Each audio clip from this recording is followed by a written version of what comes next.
Hey there! In this video, I'm going to be covering Newton's second law for rotation, which you're going to find is very similar to regular Newton's second law, but with those rotation-y bits in there. So, without further ado, I'm going to jump into an introduction to it, and then we'll talk about it a little bit. So later in this video, we're going to do a couple of examples later on in this packet here, but for now, I just want to unpack the essentials. So Newton's second law for rotation, at its core, swaps force, mass, and acceleration for torque, moment of inertia, and angular acceleration, respectively. Now, this all amounts to an equation which normally would have the form force equals mass times acceleration. However, the Newton's second law for rotation, we're going to swap all of those variables out for the net torque equals the rotational inertia or the moment of inertia times the angular acceleration. Again, very similar. Pretty much a straight letter swap. And this is the equation we're going to use to figure out the accelerations of objects that have rotating components or that are rotating in their entirety themselves. So before we do that, I want to unpack a little bit of this equation conceptually. So the first thing are some implications of this equation. Kind of like with Newton's second law, where we have that relationship between mass and acceleration. And generally, those more massive objects are going to be harder to accelerate, and the less massive objects are going to be easier to accelerate under a constant force. The same logic can also be applied to this. So the bigger the unbalanced torque on a system, the greater the angular acceleration you're going to have. That much makes sense. The more you exert a torque to rotate an object, like the harder you try to exert a torque on a door, the harder that door is going to open. The other thing, though, is this trade-off between moment of inertia and angular acceleration. So the bigger the rotational inertia on a system that you have, the smaller the angular acceleration that's going to result. So something that has a higher rotational inertia, like let's say a rod rotating about its end, under a constant amount of torque, so let's say you have the fine motor control to apply a constant level of torque to something like this, this rod being rotated about its end is going to feel harder, or it's going to have a lower angular acceleration than a rod rotated about its center, like this pin that I'm using. So that's the core idea, and we're going to be looking at that later with a couple of the examples that I'm going to touch on. So a way that we can look at this is with three different objects. We've got a disk, a hoop, and a sphere, all with the same mass, all with the same radii, all with the same force being applied at their rims. Just based on angular acceleration alone, how can we rank these? Well, out of this set, the disk is going to have a moment of inertia of 1/2 mr squared. The hoop will have a higher moment of inertia of mr squared. The sphere over here, which we can suppose is solid as opposed to hollow, although we don't really know for sure, is going to have a moment of inertia of 2/5 mr squared. So out of these, it seems that it's the sphere that's going to have the highest angular acceleration, followed by the disk, which has the next lowest angular acceleration. And then finally, the hoop is going to have the lowest angular acceleration overall because it has the highest inertia out of these three objects. So if we were to hold a drag race between these things, which we'll be doing again later in a video on rolling objects, that's hopefully what you would observe intuitively going into that. Putting some of the math behind this, let's say that we have one of those objects, the hoop in this case, just to make the rotational inertia a little bit easier. If we have a force of 20 newtons exerted on this hoop down here, the hoop itself has a mass of 2 kilograms and a radius of 4 meters. We can very quickly find the angular acceleration of the hoop by applying Newton's second law. So we'll start with that. And from there, we can figure out the net torque on that object by taking the radius times the force. And the force itself is being exerted perpendicular to the radial vector going towards the center of the hoop. So our angle there is going to be 90 degrees. So that means that we don't really need to worry about the angle in this problem. On the other side of the equation, our moment of inertia is going to be mr squared, as mentioned before, and the angular acceleration is our goal for this problem, so we don't need to worry about that one. Plugging things in, we've got our force, we've got our distance, sine of 90 again is going to amount to 1, and then on the other side, we just need to calculate that moment of inertia, and as a result, we would get an angular acceleration of about 2.5 radians per second squared for this object. Now, that's a very simple problem. Usually in AP Physics C, you're going to see something a little bit more convoluted. So I'm going to introduce to you one of the very popular options for applying rotational dynamics, and that is the lovely Atwood machine. Now, Atwood machines, if you remember from way back in the forces unit, is really just a pulley with two masses on either end. And this is a helpful machine for not only looking fun and having a good time, but for also helping to measure the acceleration due to gravity without having to worry about human reaction time in the time that it takes for an object to fall. This tends to slow down the rate at which the object falls, so it's a little bit easier to measure with. The Atwood machine, however, in that unit, we always assumed to have a pulley that was massless, and there was a very good reason for that. If we, let's say, do have a pulley with mass, how do you think that's going to change the acceleration of the system? Again, pause and think about it for a second. Well, a good way to think about this is in extremes. Let's suppose that this pulley is a gigantic stone wheel. Now, how do you suppose that gigantic, massive stone wheel is going to impact the acceleration of this system, assuming that it's still frictionless, just that it has mass? Well, as you can imagine, even if a stone wheel were frictionless, it would still have a lot of inertia. It would still be hard to accelerate. And so this pulley with mass is sapping acceleration out of the system because it's extra mass that needs to get moving. And that's really the thing that changes in a realistic Atwood machine. The pulley has mass. As a result, the system would have a lower acceleration than normal. So there are a couple of other tidbits that we need to recognize, and then we're going to do an example with this. The first thing is that even though there's some funky business going on here, all of these objects still have the same linear acceleration. We're assuming that the pulley is going to turn with the string, meaning that there's no slipping. And if that's the case, then with the pulley in question, we can lump in the pulley's acceleration with the usual equation that we would use to connect it to linear acceleration, that being a equals alpha r. We can still use that to help tie it in with the accelerations of the other two blocks, which are not rotating. The next thing that's interesting is that because the pulley has an angular acceleration, think about the torques acting on this wheel. If we utilized the other assumption from the forces unit, that the tension is the same throughout the entire string, then we would have tension over here on this side and an equal tension over here on this side, rotating the pulley. The problem with that is, that means that the torques would cancel out. They would equal each other on either side, and this pulley would not accelerate. So if our pulley is accelerating at some angular acceleration, alpha, that automatically means that the tension in the rope connected to the heavier mass has to be larger than the tension in the rope connected to the lighter mass. And again, so this is one of those scenarios where, as a physics instructor, I do have to lie to you earlier in the year, but it's okay because I'm being truthful to you now. Hopefully. So what we're about to do is jump into a problem exactly like this one. And the steps we're going to use are, we're first going to identify what's translating and what's rotating. We're going to draw a couple of free body diagrams for each of the moving or rotating objects.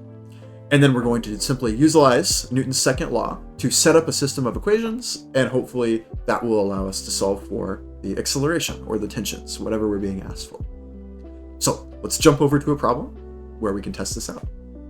All right, so let's do this. So we've got the exact same situation over here. We've got a pulley with radius big R and big M, and then we've got two masses hanging off of either end with masses M1 and M2 respectively. And we are assuming that M2 is the mass that's accelerating downward, so that's the larger one in this problem. So again, our first step here is to draw the free body diagrams for the two masses and the pulley. We want all of them included in there. The masses, hopefully by this point, should be fairly straightforward. We've got two blocks, M1 and M2, and on both of those blocks, we're going to have a force due to gravity, M1G and M2G respectively. And then upwards on each of these masses, we're going to have two different tensions, T1 and T2 respectively. Now, I did not draw these tensions or these forces of gravity to scale. On an AP FRQ, if they were to ask you to draw free body diagrams and they give you boxes to scale your vectors, you would need to do that and understand right off the bat which vectors are going to be larger and which ones are going to be smaller.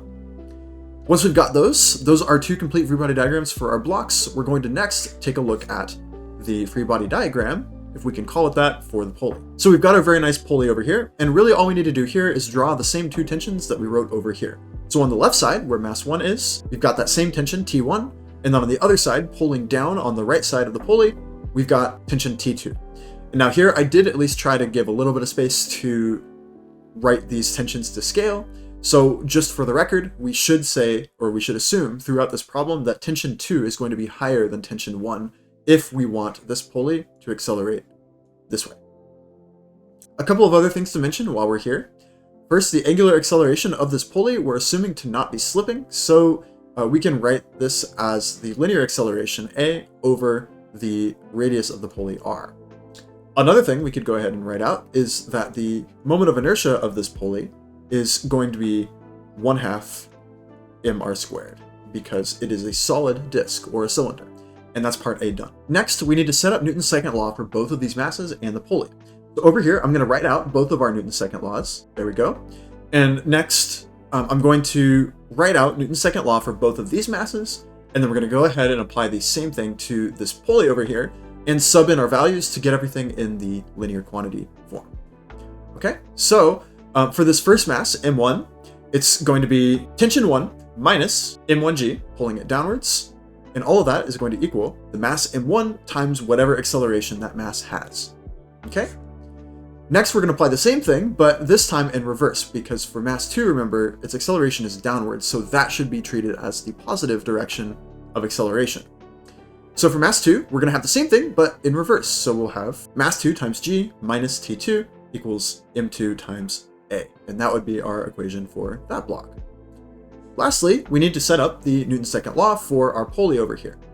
Now with this one, it's a little bit weirder because we have two torques acting on each side, and we do need to remember to multiply each of those forces by the distance away from the pivot, which in this case is the center of the pulley. Expanding that out, it's going to look like T2 times R minus T1 times R, and all of that is going to equal 1/2 mr squared, which is our moment of inertia, times the linear acceleration of our pulley divided by the radius of that. And right here, we can take a look at a couple of these r's that are present and notice that we can actually cancel out quite a few of them. So we'll go ahead and do that just to simplify this equation as much as possible. And if we do that, well, we can take this r divided by this r, so that would get rid of our squared. And then you notice that all three terms in this equation have r multiplied. So we can actually just divide all sides by r yet again. And believe it or not, that eliminates the radius of the pulley from this problem in its entirety. And that applies to every single Atwood machine type problem, except for ones that would involve multiple radii. That's pretty cool. So once we do that, we have our system of equations set up, and now we have a couple of quantities that we can plug in at the end so we can get some usable values out of it. So we're going to rewrite our equations over here, and since our goal is to figure out the acceleration of the system, first and foremost, it's going to be best to substitute equations for T1 and T2 into our third equation so that we can get everything in terms of acceleration A. So I'm going to rewrite the two equations for these blocks over here to solve for T1 and T2. So from block 1, we've got T1 equals M1g plus M1a, just moving that M1g over to the other side. And then for block 2, we've got tension 2 equals M2g minus M2a, basically moving this T2 over to the other side and then subtracting M2a over to the other side. Once we have those two, we can plug those two equations into our third equation, which is the one we got for the pulley, which now that we've canceled all of the r's, looks like T2 minus T1 equals 1/2 ma. Again, no radius that we have to contend with anymore. So once we've got that, all we need to do is plug in our equations for T1 and T2 into this one, which is going to look like M2g minus M2a minus M1g minus M1a. So that's taking this one and then subtracting this entire equation from that on the left side of this equation, and then on the right side is still that 1/2 ma. Once we do that, again, our goal first and foremost is to get the acceleration A of the system. So we want to now move all of the terms involving acceleration A over to one side and then divide over to get A by itself. Our next goal then should be to get A on the same side. So that's what we'll do next. And we'll get M2g minus M1g. And all of that is going to equal all of the terms involving acceleration. So that's the 1/2 m, the M2, and M1 over here. And these are all grouped together now that we've factored out that acceleration term. So lastly, all we need to do is divide that over to the other side to get acceleration by itself. And when we do that, we should get a formula for acceleration that looks like m2 minus m1 times all times g, and then divided by 1/2 m plus m1 plus m2. If you remember the equation that we would have generalized to an Atwood machine way back in the forces unit, this isn't too dissimilar to what we would have had before. A regular Atwood machine with a massless pulley would have been m2 minus m1 times g divided by m1 plus m2. This one really just adds this extra term right here, this 1/2 m that is accounting for the inertia of the pulley. Pretty cool. Now, if we take these numbers here, where the pulley has a mass of 4 kilograms, a radius of 0.2 meters, and then the masses are 5 kilograms and 10 kilograms respectively, we would get an acceleration of 2.9 meters per second squared. And then, once we have that value for acceleration, remember that we can go back and use these equations that we've already set up for T1 and T2 respectively to solve for those tensions. So this problem is effectively done. The main thing that you need to be able to do is solve for the acceleration of the system. If you can do that, then you're good to go. All right, so let's try another one. And this one's a little bit more radical with a yo-yo. I want to be a yo-yo man, he cried. Make me a yo-yo man. But the yo-yo master did not answer. He just kept on yoing. Now the second problem involves the yo master releasing a yo-yo from rest. And that just means that they're releasing it from their hand and letting it fall freely downwards, letting the string kind of slow its rate of descent as gravity has to like unfurl it from the string. This yo-yo is comprised of a small central cylinder with a mass little m and radius little r, and it's sandwiched between two larger solid disks of mass big M and radius big R. So again, we want to start out by drawing a free body diagram, and in this case, we only have one that we need to draw, and it's fairly simple. So I'm going to draw two concentric disks, one small and one large.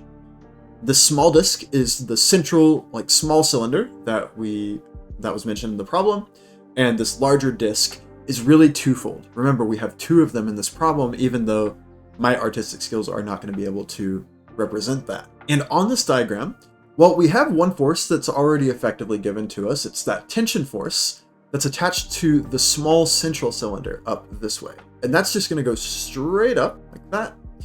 Now, keep in mind, that is a radius little r away from the center of the yo-yo in question. The last thing we need to worry about here is the force due to gravity acting on this yo-yo that's pulling it downwards. And that, again, is going to be at the center of this whole thing. So we've got a force due to gravity, Fg, it's going to be pulling it downwards that way. Now, a couple of things before we start setting up Newton's linear and rotational second laws for this thing. The first thing is we need to figure out the total mass of this thing. And so remember that we have two big M's and one little m. So over here, I'm just going to write that the total mass of this yo-yo is 2 big M plus little m. That's just going to help us plug it in for later. And the next thing is, kind of like last time where we started out by just going ahead and finding the moment of inertia so we don't have to worry about it later. Let's go ahead and do that for this. So remember, we've basically got 3 disks, each with moment of inertia 1/2 mr squared. It's just that we have 2 that have a different set of numbers from the other one. So writing out an equation for the moment of inertia, we would have 2 of the larger disks, so that's going to be the big M and the big R. Got 2 of those, plus 1 singular little disk, which is going to be 1/2 little m times little r squared. So our expression for that is going to amount to big M times big R squared plus 1/2 little m little r squared. So that's our moment of inertia for this yo-yo. Next, I want to take a look at the overall goal of this problem, which is to figure out the linear acceleration with which the yo-yo falls. Now, the Atwood machine has set us up to expect that we're going to have a big complex system of equations for all of these sorts of problems, which is okay to assume. It's good to be prepared for those sorts of situations. But I do want to show how you can very quickly get the acceleration of the system without having to worry about a system of equations. And this is going to take advantage of that same thing that we would have done with rotational statics, where we can choose our pivot point. So over here, I'm going to write out Newton's rotational second law, that the sum of the torques equals the rotational inertia times the angular acceleration. Now, if we choose our pivot point very carefully to exclude any forces that we would not know, in this case, we don't know the tension. If we choose our pivot point to be at that location right there, so the axis of rotation is about that point, then we can assume that the force due to gravity is the thing that's applying the torque to this yo-yo, causing it to spin downwards. So let's work with that assumption. The torque acting on the yo-yo in this case is going to be 2m plus m times g, that's the force due to gravity, times radius r away from the pivot point, which in this case is that radius of the smaller inner cylinder. That's our net torque. And that's all going to equal big M, big R squared, plus 1/2 mr squared, that's the rotational inertia, times, again, if we assume that the yo-yo is rolling without slipping or sliding down the string without slipping, it's going to have an angular acceleration that can be represented by the linear acceleration divided by the inner radius r here. Now, this is an important thing to note. Sometimes it could get a little confusing, especially when you have multiple radii, which one to use. In this case, because the torque is being applied at a radius r away from this inner cylinder, that is the thing that we need to assume is accelerating. Now, it just so happens that this inner cylinder is effectively welded to the other two cylinders. So whatever acceleration this thing has, all of the other cylinders need to inherit that acceleration as well. But if we use big R in this formula right here for angular acceleration, that would be giving a false signal to the mathematics behind all of this, that the inner cylinder has a larger radius than it actually does. So this is a complete expression for acceleration, and note that it doesn't have any unknowns in it. It is in terms of all of the givens, which is acceleration due to gravity g, all of the m's, and all of the r's. So we can go ahead and solve for acceleration, and if we rearrange that, then we can get 2 big M plus m times gr squared divided by mr squared plus 1/2 mr squared. Big, long, ugly equation that gets a heck of a lot simpler when we start plugging in numbers to some of these things. But this works generally for any yo-yo type object. So without even needing to worry about the linear forces involved in this case, you can figure out the acceleration of yo-yo using nothing more than Newton's rotational second law. That being said, on the off chance that you need to solve for the tensions or something, that would be a good time to go ahead and set up an equation for the linear forces. So let's go ahead and just take a look at what that looks like. So with Newton's second law, we've got the sum of the forces equals, again, our total mass here times the linear acceleration of the yo-yo. And so in this case, all we need to do is take a look at the forces involved. So we've got our total mass times acceleration due to gravity g, that's the force due to gravity, minus the tension force going upwards, and all of that is going to equal the total mass times the acceleration. Now again, if you were to set this torque problem up separately so that our center of rotation is at the center of the yo-yo, as this problem actually suggests, then we would have a system of equations that we could use here. And in that case, you would still need to do the same thing from before, where you solve one of these equations for t, substitute it into the other one, and then you should get this exact same equation for acceleration. So these are two fairly convoluted but pretty interesting examples of how you can apply Newton's rotational second law. We will have quite a few more on the horizon with rolling motion and such, but for now, this is a very good start. And if you can do these problems, odds are you can do a lot of the less convoluted ones. So I hope this video helped, and I will catch you on the next one. Farewell.